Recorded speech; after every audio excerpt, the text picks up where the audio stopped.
Hey everybody, Kyle Schaeffer here of Spiritous. Last week I had the pleasure of joining Microsoft SharePoint Dev Ecosystem Patterns and Practices call, the community call that they run every week or every other week, and that was great fun. I was able to demo a quick solution for everybody on the call, but unfortunately the recording of that demo failed.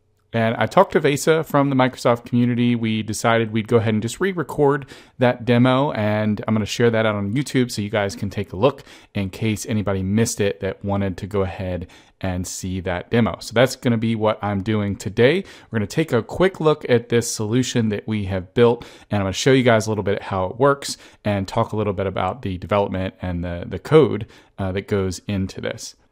So this particular solution was built as a set of 3 application customizer extensions built in SharePoint Framework version 1.8. I believe it was built in version 1.8.1, and the current version of SPFX is 1.8.2. So just a little bit behind, but I think it was mostly just bug fixes and stuff in that version anyway.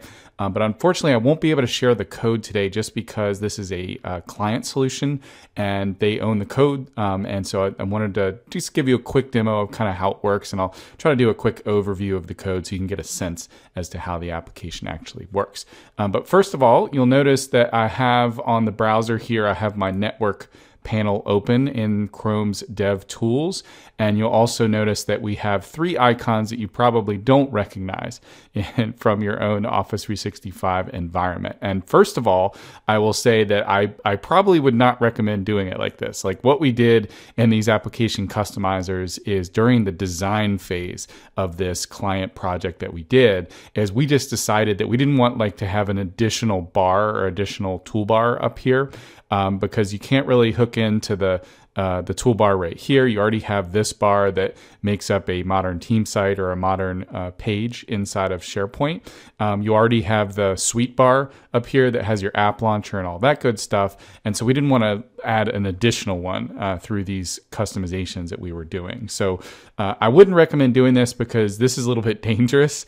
We're living on the edge here because if Microsoft comes along and decides to add a new icon next to their notifications icon, then obviously it's going to show up either underneath or on top of our buttons that we've added here. And we basically used a CSS media query to kind of make sure it moves out of the way like when the interface changes. But again, this is kind of a dangerous proposition, if you will. On really small screens, we move it to its own bar here. But I wouldn't recommend that because it's not an officially supported placeholder. We're just kind of using CSS to place those in a particular position. You'd probably want to do something like have it fixed to the screen. So sort of like the feedback and the Get Mobile app buttons down here, maybe down at the bottom left or something, you could fix those buttons to the screen there. That would probably be a more recommended approach. We did this purely out of a design consideration that came out of the project, but I just want to mention that before anybody yells at me and says, wait a second, you shouldn't do that. We know we're a bit living on the edge here in this particular solution, but that's okay. But I'll sort of show you the functionality now of these 3 extensions, and then we're going to focus on one in particular. So all 3 of the extensions are using PnP JS, which is an awesome client-side JavaScript library you can use to sort of abstract the web service requests that you make to your SharePoint environment. And they're using 3 different services. So we'll start with this first one, which is a feedback form. So you'll notice here, you click on it and it opens up this little call out that gives you a feedback form. And I'll also point out that all 3 of these extensions are using the Office UI fabric. So they follow the same theme. They fit in very nicely to the Office 365 theme that you set. And you'll notice that we have green buttons and sort of green highlights on the rating stars whenever you click. And if we were to change the look of our SharePoint site and we change the theme back to blue, for example, and if I were to save this, you will notice that all of our extensions, whoops, not the notifications, but you'll notice that the blue button and the blue star, everything just kind of updates to adopt that theme. So that's a really nice pattern. If you're building your own extensions and web parts in SharePoint Framework, I would highly recommend the Office UI Fabric as well as the Office UI Fabric React library. So if you're building React, which we did in this case, it's just really great because it takes so much less work and it just fits into the normal UI. It kind of feels like it's part of the Office 365 UI, and I really enjoy working with that library. I think it's a great resource and a great open source piece of framework that you can drop into your solution really easily. But anyway, so on to the actual demo of the solution. This is a very simple feedback form. So what it does is you choose a rating and you can add some optional comments. So I can say looks good. And then let me clear the console over here and we'll filter by lists so we can sort of see the network request that actually gets sent out. But you'll notice here when I hit send, it just loads there for a minute. We get a little bit of a loading spinner. And then what it's doing behind the scenes is it's ensuring that a list actually exists on the current site collection. So it's a list called feedback. That's that first request. And if it doesn't exist, it'll go ahead and create it the first time you submit the form. And then once that list is ensured to be there, we go ahead and send this header right here. So we're making a post to this request URL. Let me make this a little bit bigger. So right here, you'll see this request URL. We're getting that list and we're posting to the items endpoint. And then if we scroll all the way down, you'll see the payload that actually gets posted. We have some comments. I'll make this a little bit bigger so it's easier to see. But you can see the comments and the rating that was sent. It also tracks the current user, which will automatically get stored in the created by, but we needed a title, so we just put the username in there so it's really easy to see. And then it also tracks the URL from which you submit feedback. And this is pretty cool because in the list itself, in that feedback list, you now get kind of a running feedback list. You can set up a flow or an alert on it to let you know when users actually submit to that list. And it just created a really nice little, very simple way to gather feedback from users and also be able to track what URL they were looking at whenever they submitted that feedback. And this is an application customizer extension, meaning it could be deployed to any number of SharePoint sites, and it's going to appear on all those sites where you activate this solution. You can even tenant deploy this if you wanted to have it available on all SharePoint sites. So it's going to kind of work universally everywhere. So that's the feedback form. That was the first one. I'm going to skip over this middle one because that's going to be one that we focus on the most. But I do want to quickly show you this one over here, the little bolt icon. And I think this uses .svc or client.svc. I'm going to just try to make sure the filter here can show you the actual network request that comes in, but this uses the manage metadata service. Yeah, so we're using the correct one there. So what it is it's basically an additional navigation menu. So in our term store or in our manage metadata service, we created a navigation term set, and that contains these links. So the client can very easily go into the term store, they can change the links, they can reorder them, they can add new links. And this is kind of like, we call it an I want to or a quick links menu. So it's a very easy way for them as administrators or content authors to editorially add an additional set of links that maybe don't fit into like a hub site navigation, which we did end up doing on their intranet. Maybe that doesn't fit into some other menu, but we still want it available on all modern SharePoint sites. So we built this application customizer extension to basically just go out, get the first request here, gets a term set. So you'll see it comes back and it says, gives you all the data about that term set or term group that comes back. And then the second request actually gets the navigation links themselves. So you'll notice down here, and the nice thing is about using PnP JS, I don't actually have to parse this crazy JSON format. It gives us back that data in a very nice, easy format. But you'll notice there's 6 links that were returned, and that corresponds to the 6 links that appear up here. And then, of course, each link in this array contains the actual data about that particular navigation item, which is great. Including under local custom properties, we have the simple link URL, which you'll notice contains the link for each one of those that appear in that menu. So that works really great. That's a really simple extension that we added. And again, like I mentioned, the one that I want to focus on, and this one I want to filter by user profile, maybe, or user properties. I forget. We'll find out. We'll find the right filter here in a second. But basically what it does is when you open it, we're calling this the My Bookmarks extension. It's going to load for a moment. And let me get the right filter there. So we got get my property. Yeah, people manager. I think that'll be a good filter. People manager. There we go. So what it did is it fired off a web request, again using PnP JS, but using a different web service.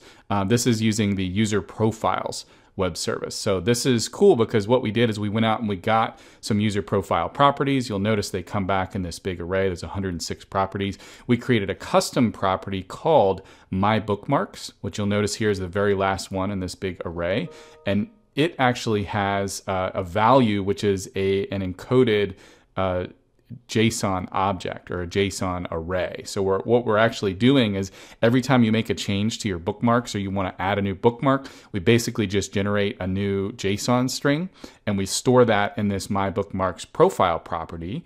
And that allows the current user, because the profile property will follow them no matter where they go within this SharePoint environment, that allows them to log into another device and they're going to have all their bookmarks right there. And it kind of follows them wherever they go within this whole SharePoint environment. So they could have bookmarks to different SharePoint sites, to different libraries, and they can access this universally from any SharePoint modern page, which is kind of the feature we wanted to build in this case. And I'll sort of show you how it works before we dive into the code. But very simply, the default view is you just click on these bookmarks and you can go to their destination. You can also add a new bookmark using this button down here. It's going to pre-fill it with a current page URL and the current page title. So I could call this anything I want, or I could just accept the default and hit save there. And you'll notice it adds a new link to our bookmarks. And what it did over here in the network is it called this endpoint called set single value profile property. And of course, it's going to send a payload down here. And if it's going to send a new property value, which is the JSON array of these bookmarks, but now it contains that latest one, which might be kind of hard to see there, but you can see at the very bottom in the tooltip, it does actually contain this newest bookmark that we just created. And you also have the ability to edit bookmarks. So you can go into a particular bookmark and maybe edit it. Maybe I want to rename this to WPC. Short for Woodstock Pie Company. You can even reorder. So I can move this first, and then as soon as I hit save, it's going to again set that JSON value, and you'll see it has reordered my bookmarks. And even after I refresh the page and we reload these, or even if you navigate to a new site where this extension is activated, you reload these, that WPC, that new bookmark that I created, is going to follow me everywhere I go. And that was kind of the intent to this. I can delete bookmarks to kind of go back to the 3 or whatever. But the intent was to kind of give users an additional way to save bookmarks that is going to stay in the app itself, within Office 365 itself. Sort of similar to this whole following thing, but in this case, the client wasn't crazy about that following thing. Users didn't tend to know how to get to what they were following. So we wanted to just make this sort of front and center and give them a method to do that if they so choose. So that's how these extensions work. And like I said, I'm going to do a little bit of a dive into the code of My Bookmarks in case you're curious. So we'll jump over into Visual Studio Code and I will show you this solution that we built, this application customizer extension. And of course, it's a SharePoint Framework extension. Like I mentioned, it is using version, it's actually 1.8.0. So it's the latest major version of SharePoint Framework, but there's a couple patch updates behind. I think it's, like I said, .2 is the latest version. And we're also using React version 16.4. And we are using Office UI Fabric React 5.135. So all of those are kind of the major features that we're using in each of those 3 extensions. And then, of course, PnP JS, we're using 1.3.1. I think they just released version 2.0. It's currently in beta, I believe, so I'm excited to upgrade to that. But we are using 1.3.1 currently to do the actual web requests. So that's kind of the major dependencies that are going on behind the scenes. And you'll see if I dive into this source folder and extensions, here is our actual extension. It's called Bookmarks Application Customizer. Let me scroll to the top here and we'll just kind of look through this real quick. We have a single customizer property You can customize the user profile property by passing a custom property to here, but we default it to that My Bookmarks user profile property that you saw in the web request panel when we were looking at this in the browser. And it's a pretty simple application customizer extension. The extension itself, this entry file, it basically just handles the registering of the placeholder. So we're doing this placeholder provider.add, and then we have this custom method called top that basically tries to get the top placeholder, which is the placeholder that appears right underneath the sweep bar at the top of the interface in modern pages. And then the only thing it does with that placeholder is it mounts a React element that we're calling bookmarks. So it's basically just creating this React component called bookmarks, and it's sticking it in to the top placeholder. That's all that the extension does. And then all the magic, all the fun stuff that our My Bookmarks thing is handling is all occurring inside of this bookmarks component, this React component that we're mounting into the application customizer extension here. And we're only passing it two props to that top level React component. So we're passing it the application customizer's context, which we need to make web services and requests from the React component. And we're also passing it that user profile property, which is again is going to default to a value of My Bookmarks if it has not been set. So that's going to load up this under components, bookmarks.tsx, which is our top level React component.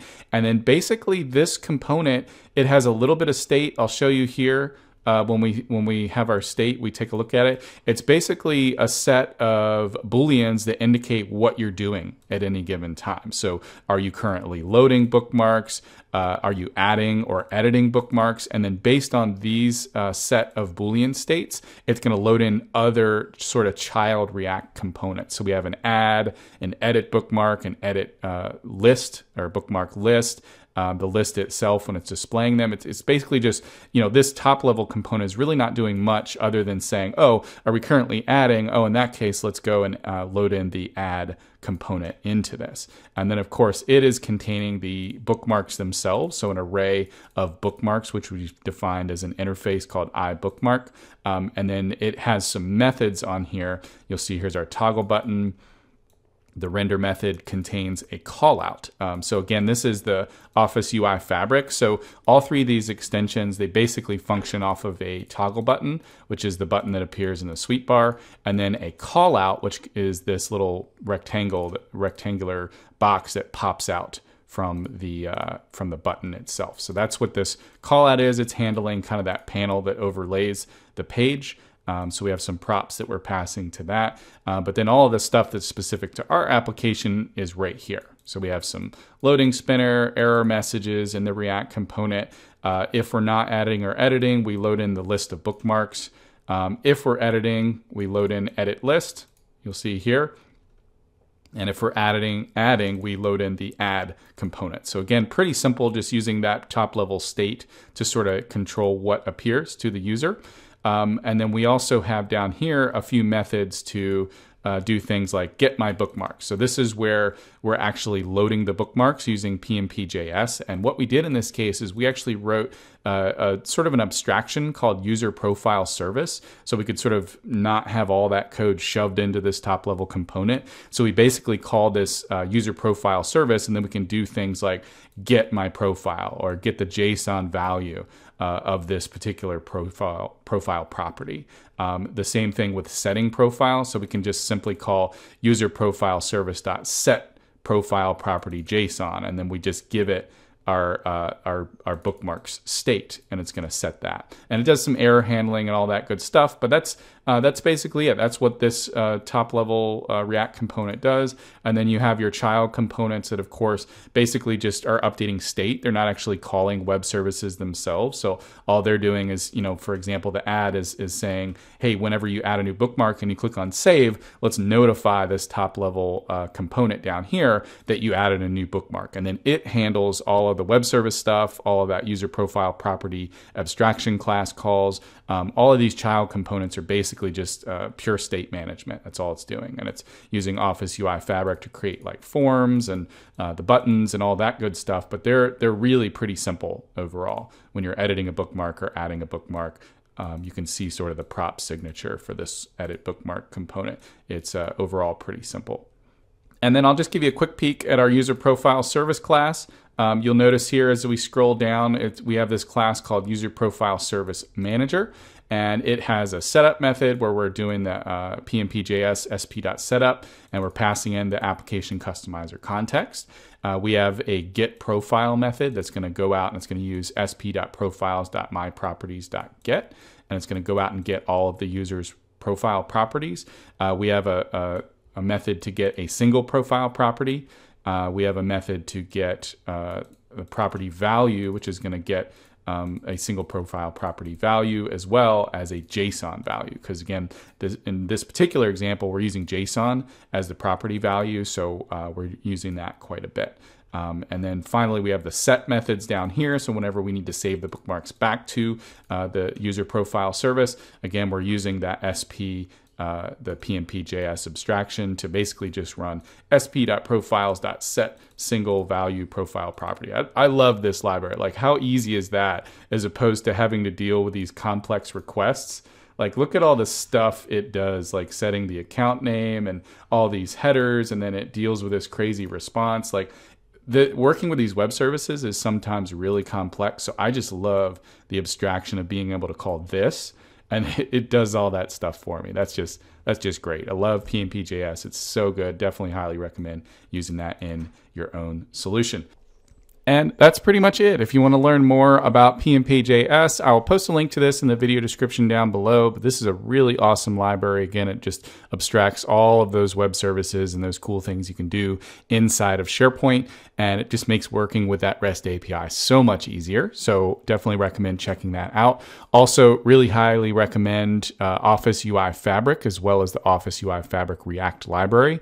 It is a great set of components that just makes your development of your UI and your design and your front end user experience so much easier because they put in so much effort into this open source library, and you just essentially drop it into your web parts and your extensions, and you have an interface up and running that looks great, it works great, and they have some really quite advanced controls and widgets and sort of patterns as well that you can drop in, which is great.